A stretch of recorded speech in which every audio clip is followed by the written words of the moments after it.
और कितना दूर पापा? बस पहुंचने वाले हैं बेटा। तुम्हें कुछ याद है बचपन में आकर तुम इसी गलियों में घुमा करते थे, दादा दादी के कंधों पे खिला करते थे। तुम्हारे दादा दादी भी तुम्हें देखने के लिए बहुत उत्सुक हैं, वेट कर रहे हैं तुम्हारा। वैसे यहाँ कोई है क्यों नहीं? बेटा शहर में लोग लेट सोते हैं और गांव में खा पी कर जल्दी सो जाते हैं। ये रहा तुम्हारे दादा दादी का घर। बेटा रिशु, अरे संभल के।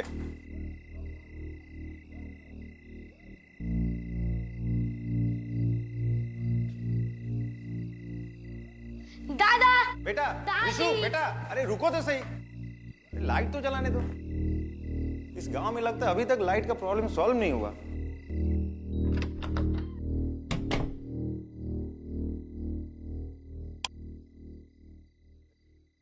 नमस्ते मम्मी पापा। आप लोगों ने तो मुझे डरा ही दिया था। कैसे हैं आप लोग? और सुबह से आप लोगों का फोन लगा रहा था, क्यों नहीं उठा रहे हो? मुझसे नाराज हो क्या? क्या हुआ? आप लोग कुछ बोल क्यों नहीं रहे हो? आप लोग से मिलने रिशु भी आया है। पापा!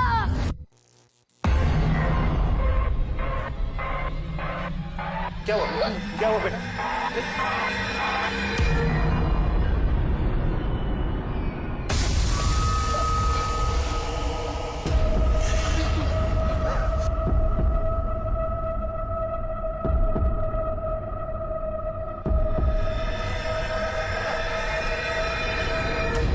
पापा! पापा! पापा! क्या हुआ पापा आपको? पापा उठो ना प्लीज! पापा! पापा उठो ना! पापा उठो ना! पापा उठो ना पापा! पापा उठो ना प्लीज! पापा!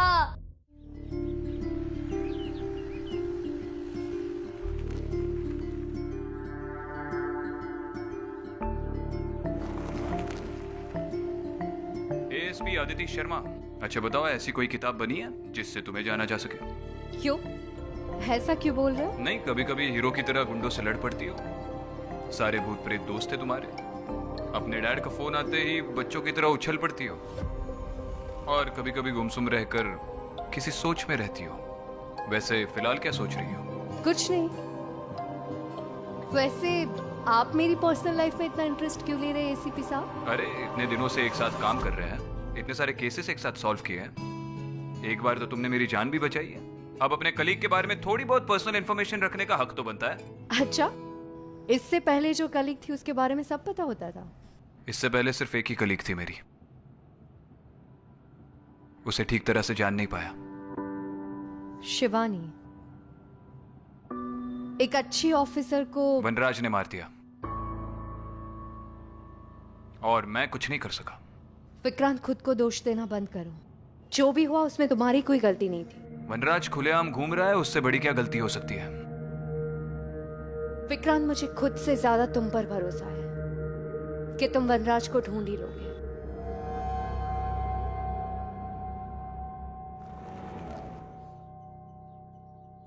बताइए केस क्या है? सर केस बहुत अजीब है। हमारा वेदपुर एक बहुत बड़ी मुसीबत से गुजर रहा है। कैसी मुसीबत?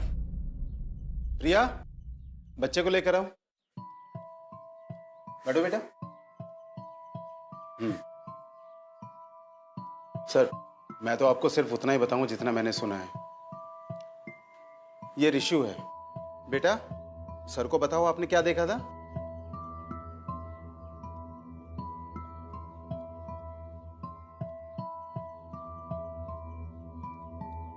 रिशु, तुम्हें हमसे डरने की जरूरत नहीं है। हम यहाँ पे तुम्हारी मदद के लिए आए हैं। बताओ क्या देखा था तुमने? पापा! पापा को मार दिया। अदिति, ये इस वक्त बहुत शॉक में है। इस वक्त इससे बात करना मुनासिब नहीं है। कांस्टेबल, लेकर जाओ। जाओ बेटा। आप ही बता दीजिए, आपने क्या सुना है? सर, ये सुबह हमें पुलिस स्टेशन के बाहर मिला था। इसके पापा और इसके दादा दादी की डेथ बॉडीज घर से मिली थी। आपने आसपास के लोगों से पूछताछ की थी? जी मैम, हमने बात की थी। वो लोग भी वही बात कर रहे थे जो पूरा वेदपुर कर रहा है। क्या? एक ये रात को यहाँ पर रोने की आवाजें आती हैं और सर वो आवाजें पूरे वेदपुर को अपनी चपेट में ले रही हैं। रोने की आवाजें कहाँ से आती है? हर जगह से सर। विक्रांत, आई थिंक हमें ऋषु के दादा दादी के घर जाके एक बार देखना चाहिए। ठीक है, इसके घर का एड्रेस दे दीजिए।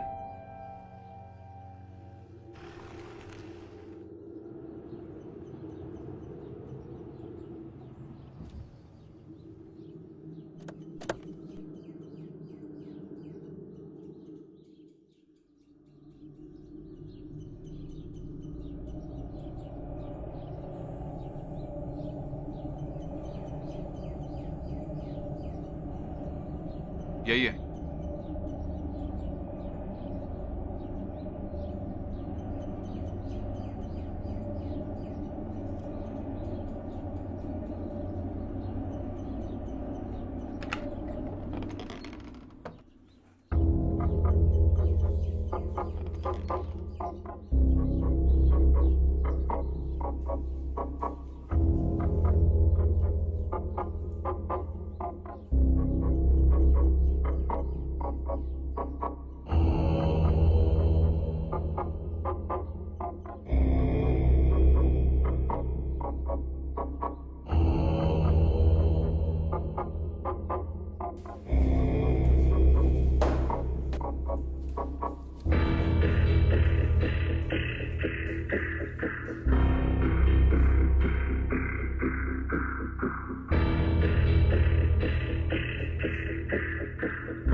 इस घर की हालत को देखकर लग नहीं रहा कि ये क्राइम सीन है। चिंतन और उसके माँ बाप की मौत नॉर्मल सर्कमस्टेंसेस में हुई थी ना? हाँ, दोनों का दिल धड़कना बंद हो गया था और चिंतन की मौत शॉक लगने से हुई थी। शॉक की वजह से? इस घर में ऐसा कुछ तो जरूर हुआ होगा जिसकी वजह से उसे शॉक लगा होगा। कहीं अपने माँ बाप की डेड बॉडीज देखकर तो वो शॉक में नहीं चला गया? हो सकता है। विक्रांत, मुझे लगता है कि मुझे एक बार वैद्य जी से मिलना चाहिए। पिछली बार भी उन्होंने मेरी मदद की थी, इस बार भी वो हमारी मदद जरूर करेंगे। ठीक है।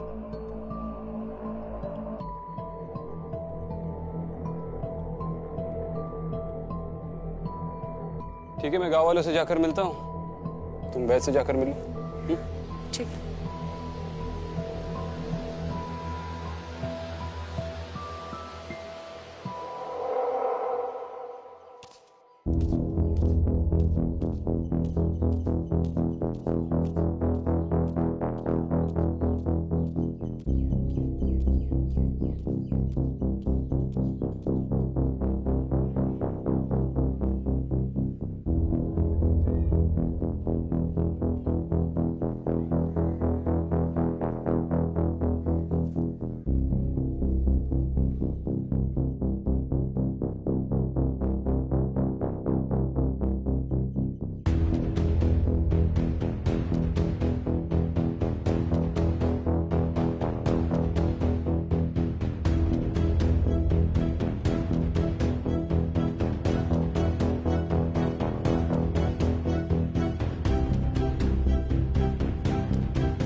भाई साहब सुनिए, एक मिनट।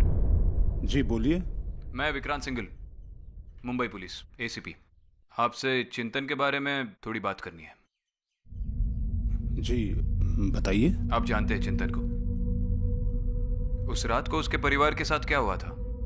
आपने कुछ देखा या सुना? जी नहीं, हमें कुछ नहीं पता। आपको हर रात को यहाँ किसी के रोने की आवाजें आती हैं? केवल मुझे ही नहीं बल्कि पूरे गांव को ये आवाजें सुनाई देती हैं। कब से शुरू हुआ ये सब, ये आवाजें? पिछले कुछ दिनों से सर। लोग डर के मारे रात को अपने अपने घरों में छिप जाते हैं। वो तो दिख रहा है। ये चिंतन के माँ बाप क्या करते थे? मंदिर के बाहर उनकी एक दुकान थी। इस पूरे गांव के लोग मंदिर के आसपास ही काम करते हैं। बहुत ही पवित्र जगह है ये सर, लेकिन अब लगता है जैसे जैसे किसी शैतान का साया पड़ गया हो यहाँ पे। आप चिंतन के परिवार को अच्छी तरह से जानते हैं। जी एक छोटी सी मदद कर सकते हैं उसके परिवार की? जी, कुछ भी। चिंतन का बेटा है ऋषु, बहुत डरा हुआ है। ऐसी हालत में उसका पुलिस चौकी पे रहना मुनासिब नहीं है। आपके घर में रहेगा तो परिवार की तरह महसूस करेगा। और हम तो है ही, आपको किसी भी चीज की जरूरत पड़ेगी तो बेशक कॉल कर सकते हैं। जी ठीक है। शुक्रिया। मैं रात को ऋषु को लेकर आऊंगा। वैद जी,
सर 6 बज गए हैं सर, हम लोग जा रहे हैं। ऋषु का ध्यान रखना सर। कृष्णकांत, तो हर रोज 6 बजे के बाद आप अपनी ड्यूटी से ऑफ लेते हैं?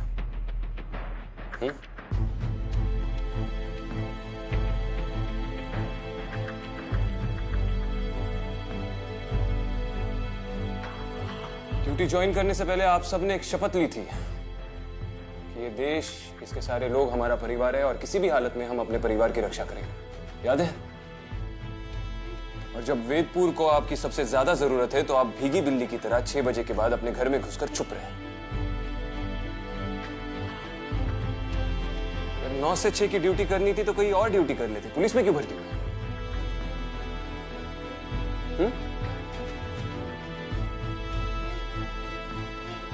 सिर्फ ऋषु का ही नहीं, पूरे वेदपुर का ख्याल रखने के लिए मैं अकेला ही काफी हूं। और एक बात याद रखिए, भूत, प्रेत, पिशाच, आत्मा या कोई भी बुरी शक्ति इंसान की हिम्मत और उसके जज्बे से बढ़कर नहीं होती। दफा हो जाइए।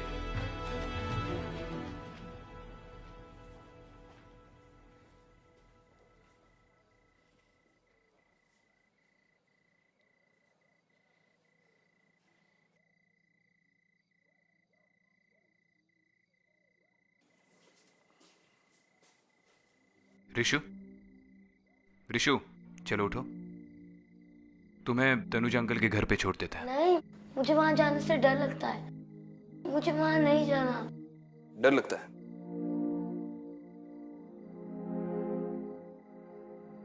अच्छा मुझे बताओ, तुम्हारा फेवरेट सुपर हीरो कौन है? सुपरमैन। सुपरमैन।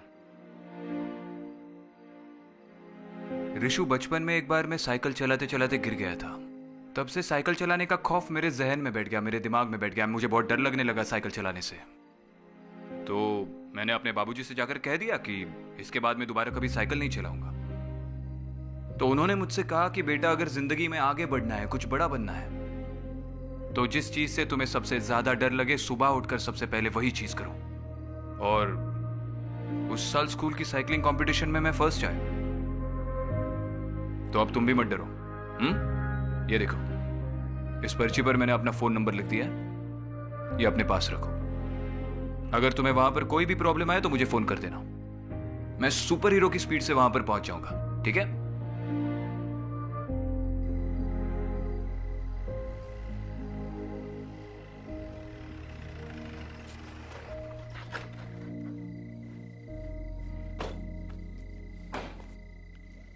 और इशू, ख्याल रखना, बच्चा बहुत डरा हुआ है। घर में अगर हंसी मजाक का माहौल रख पाओ तो इसके लिए अच्छा होगा। आप परेशान मत होइए सर, मैं ऋषु का अच्छे से ख्याल रखूंगा, आपको शिकायत का मौका नहीं दूंगा। धन्यवाद। चलो मिलते हैं।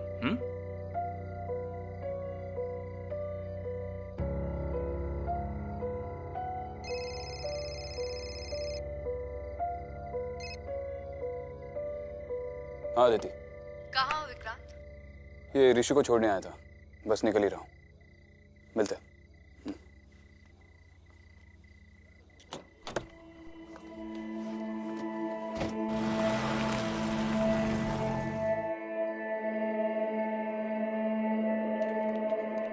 विक्रांत कहाँ थे तुम? कब से कॉल कर रही थी, तुम्हें फोन क्यों नहीं उठा रहे? अरे मैंने तुमसे कहा था ना, मैं ऋषु को तनुज के घर पे छोड़ने गया था। हाँ पर एक फोन तो कर सकते थे। कहाँ हो, क्या कर रहे हो, कुछ अता पता ही नहीं तुम्हारा। अब मैं क्या करूँ, मुझे ड्यूटी करते समय फोन पे बात करने की आदत नहीं है। हाँ तो अब आदत डाल लो। मतलब? कुछ नहीं। वैद्य जी ने क्या कहा? वो भी अब यहाँ शायद नहीं है, उनके आश्रम में भी बुरी शक्तियों का साया है। जब मैं उनके आश्रम में गई तो एक बुरी आत्मा ने मुझ पर अटैक किया। विक्रांत, हमने जितना सोचा था उससे कई ज्यादा खतरा है यहाँ पे। ऐसा लग रहा है जैसे अचानक से सारी बुरी शक्तियां वैदपुर में आ गई हो। वापस आने के लिए सारी बुरी शक्तियां कहीं पर गई ही नहीं थी अदिति, चाहे वो वैदपुर हो या कहीं और। जहां जहां अच्छाई होती है वहां पर बुराई होती ही है। आज तक हमने जितने भी केसेस सॉल्व किए, शुरू में हमें काफी दिक्कतें आई है, लेकिन हमारे अंदर की अच्छाई ने हमेशा हमें उन्हें सुलझाने की मदद की है। बेटा पता है, मैं और तुम्हारे पापा सारा दिन खेतों में घुमा करते थे, मंदिर से चुराकर प्रसाद खाते थे और पड़ोसी के खेत से आम, खूब मस्ती करते थे। फिर एक दिन वो शहर चला गया और मैं यहाँ रह गया। उसके जाने का मुझे भी अफसोस है। मेरी मम्मी चली गई भगवान के पास और अब मेरे पापा भी चले गए। बेटा हम है ना तुम्हारे पास। और तू बिल्कुल उदास मत हो, ठीक है? कल सुबह होते ही मैं तुम्हें पूरा वेदपुर घुमाऊंगा। आप कल की छोड़िए, मैं अभी इसके लिए कपड़े देती हूँ, फिर आराम से सो जाना, थक गया है। और तुम मोबाइल पे गेम खेलोगे? ये लो। इस बार तुम बहुत ज्यादा टेंशन में लग रही हो, क्यों? पता नहीं, इस बार अजीब सी घुटन हो रही है। ऐसा लग रहा है जैसे कुछ मुझसे दूर जाने वाला है। विक्रांत, कहीं इन सब के पीछे वनराज तो नहीं है? वनराज होगा तो वनराज मरेगा। जिस तरह समय की इकाई, समय का सिलसिला अटूट है, अंतहीन है, उसी तरह बुराई और अच्छाई की लड़ाई भी अंतहीन है। उसका कोई निश्चित अंत नहीं। मगर हर युग में जीत अच्छाई की ही होती है। अब अगर रावण को मारना है तो राम तो बनना होगा। पर विक्रांत, अगर तुम्हें कुछ हो गया तो क्या शहीद सिपाहियों की तस्वीरों में लेट विक्रांत सिंघल की तस्वीर लग जाएगी और तुम उसके सामने खड़ी रह के सल्यूट करना? विक्रांत, मैं मजाक नहीं कर रही।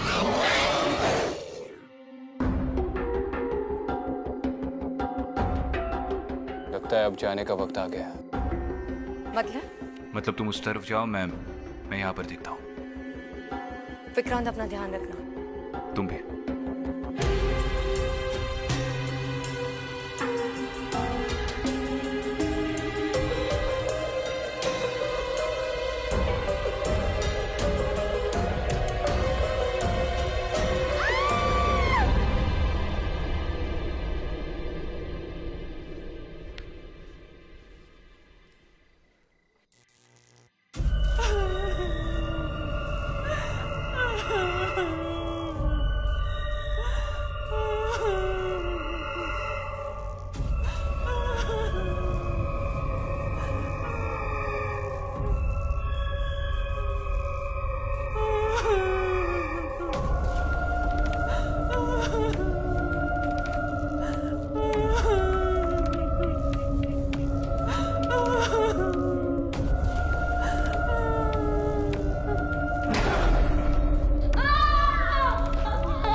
सुनिए,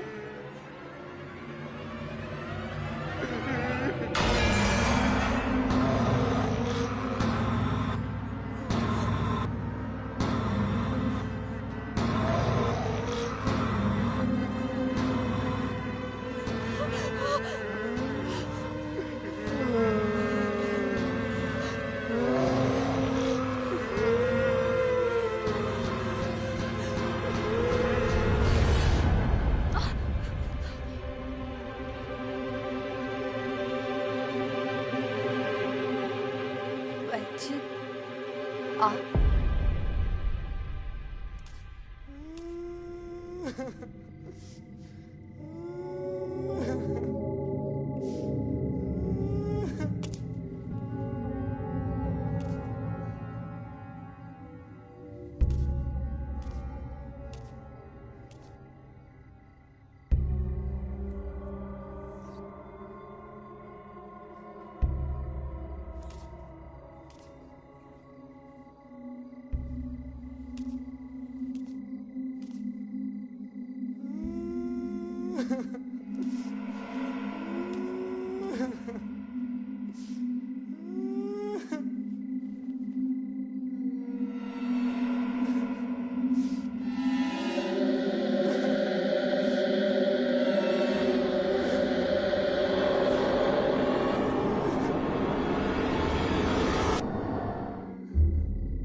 हेलो हेलो ऋषु, हेलो, रो क्यों रहे हो ऋषु? अच्छा सुनो, रो मत, मैं आ रहा हूँ। आखिर तुम्हें वेदपुर के खतरे के बारे में पता चल ही गया? जी, पर ये सब कुछ कौन कर रहा है और क्यों कर रहा है कुछ समझ में नहीं आ रहा। हमें जितना पता है उतना हम तुम्हें बता सकते हैं। वेदपुर में लोगों की मौत होती जा रही है और मरने वाले की आत्मा को मुक्ति नहीं मिल रही है। हाँ, शायद इसीलिए वो लोग रो रहे थे। वो लोग मुक्ति मांग रहे हैं।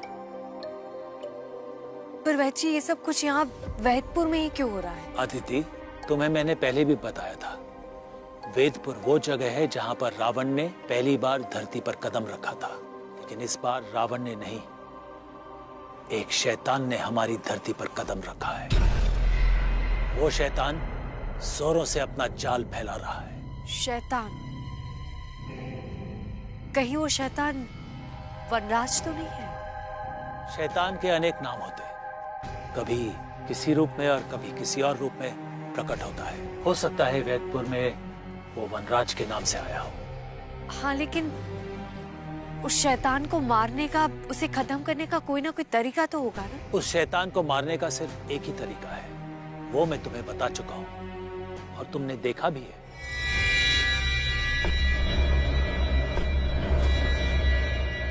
वो 4 निशान, पर वैची वो 4 निशान से वनराज को मारना। अदिति, मैंने तुम्हें बताया था ना, 4 नहीं 5। पुराने ग्रंथों में भी लिखा है और भूतकाल के शास्त्रों में भी यही लिखा है। मैंने पढ़ा है और हर एक निशान का अपना मतलब होता है। पहले निशान का प्रतीक शक्ति है, दूसरे निशान का प्रतीक ऊर्जा, तीसरे का प्रतीक है बुद्धि, चौथे का प्रतीक है सर्वश्रेष्ठ और आखिरी निशान इस ब्रह्मांड का प्रतीक है। वो कहां पर है और कैसा दिखता है ये हम नहीं जानते। पर वैची अगर 4 निशान मिल गए हैं तो 5वां भी कहीं ना कहीं होगा। उसे ढूंढने का कोई तरीका होगा, कुछ तो। हमें इसके बारे में ज्यादा तो नहीं पता है, लेकिन हाँ, हमने पढ़ा है कि जब भी अच्छाई और बुराई का युद्ध होगा, वो प्रतीक वहां अपने आप प्रकट हो जाएगा। ऋषु, ऋषु, तनुज, तनुज,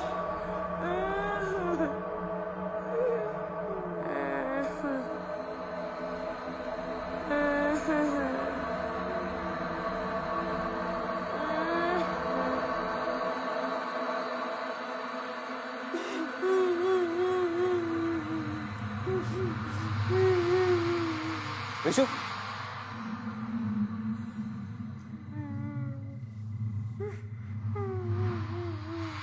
आप तनुज,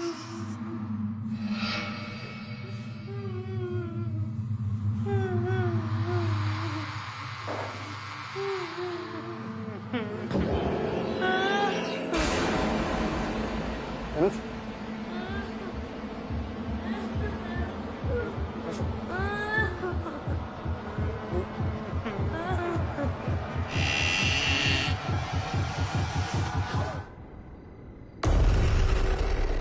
वनराज,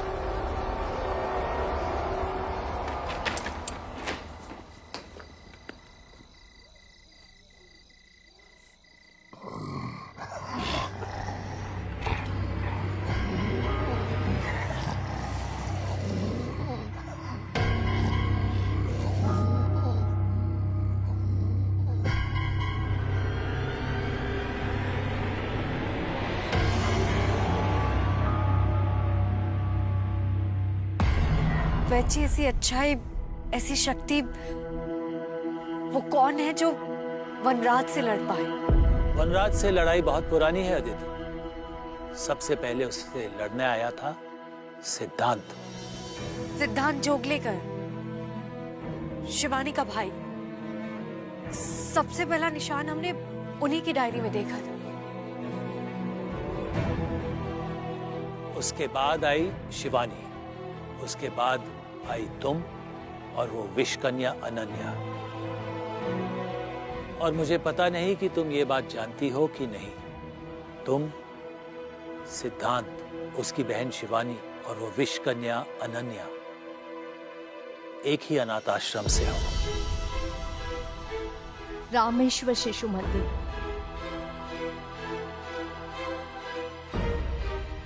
पर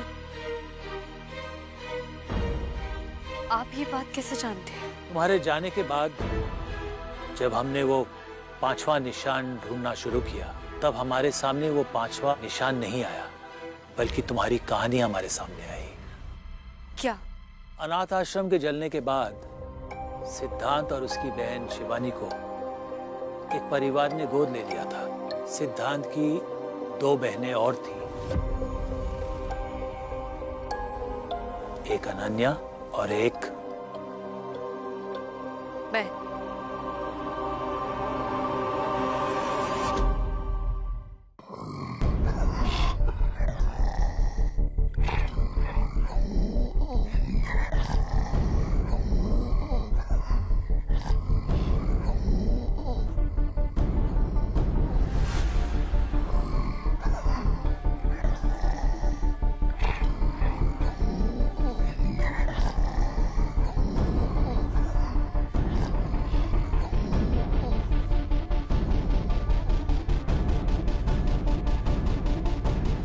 लेकिन तुम सब वनराज को मारने के लिए नहीं, बल्कि वनराज को मारने वाले की सुरक्षा के लिए यहाँ आए हो। कौन है तुम? मेरा नाम अदिति। शिवानी ने मुझे यहाँ भेजा है किसी की मदद करने।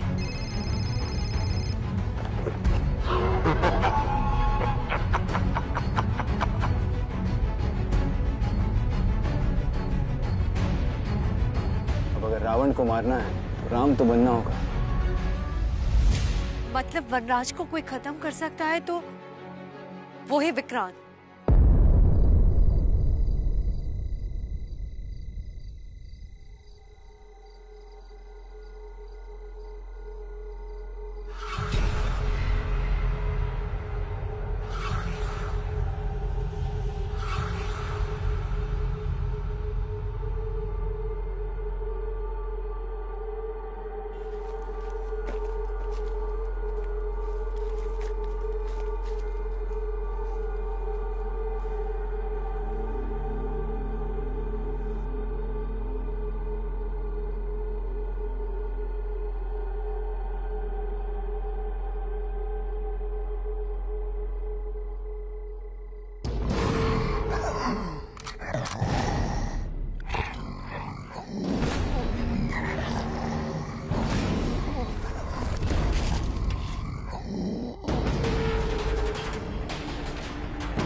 हाँ, और ये बात वो बुरी शक्ति वनराज भी जानता होगा। वनराज को मारना इतना आसान नहीं है अदिति। विक्रांत की जान को भी खतरा है। तुम्हें जल्द से जल्द वो 5वां चिन्ह ढूंढना पड़ेगा, क्योंकि वो 5वां चिन्ह ढूंढने के बाद दूसरी दुनिया का दरवाजा खुलेगा और इन सब आत्माओं को मुक्ति मिलेगी और तभी वनराज को मारा जाएगा।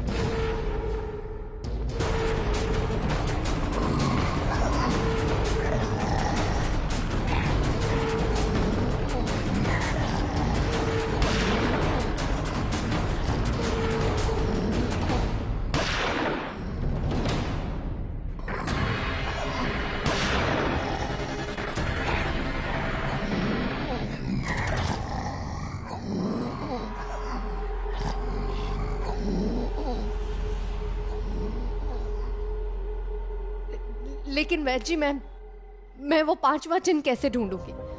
कहाँ मिलेगा वो मुझे? कोई तो तरीका होगा उसे ढूंढने का। तुम्हें बताया ना अदिति, जब भी विक्रांत और वनराज का सामना होगा वो चिन्ह अपने आप तुम्हें दिख जाएगा। पर वैद्य जी, कहीं ऐसा ना हो कि वो 5वां निशान ढूंढने से पहले मैं विक्रांत को खो नहीं सकती। अदिति, विक्रांत तुम्हारे लिए नहीं, बल्कि वो बुरी शक्ति को मारने के लिए पैदा हुआ है। वनराज वैसे भी बहुत शक्तिशाली हो गया है और वो सारी दुनिया को वेदपुर के जैसे ही खत्म करना चाहता है।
अदिति, तुम्हें जल्दी जाकर विक्रांत की मदद करनी चाहिए वनराज को खत्म करने के लिए।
भी अच्छाई और बुराई का युद्ध हो, वो प्रतीक वहां अपने आप प्रकट हो जाएगा।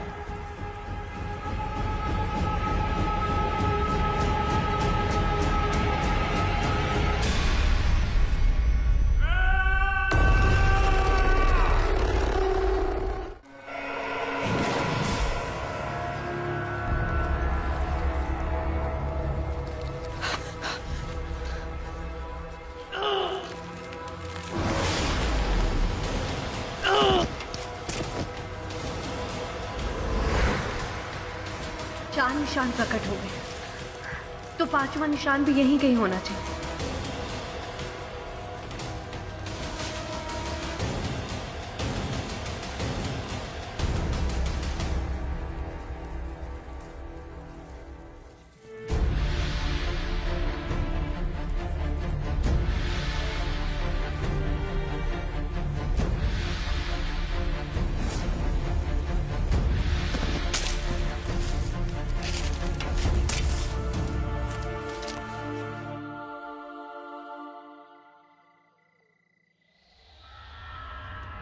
पहले निशान का प्रतीक शक्ति है, दूसरे निशान का प्रतीक ऊर्जा, तीसरे का प्रतीक है बुद्धि, चौथे का प्रतीक है सर्वश्रेष्ठ,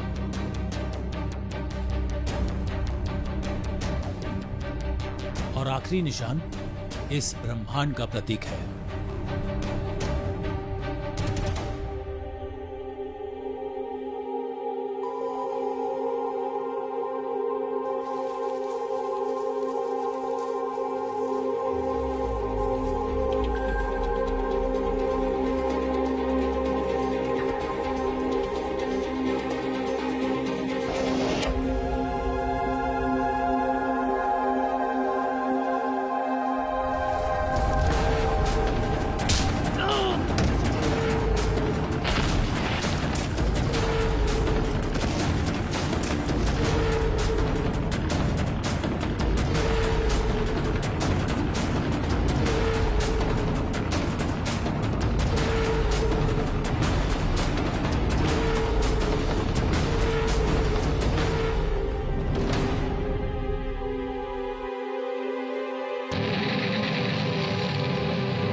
तुम मुझे मार नहीं सकते, इस दुनिया को नहीं बचा सकते, और अगर मैं मरा तो तुम भी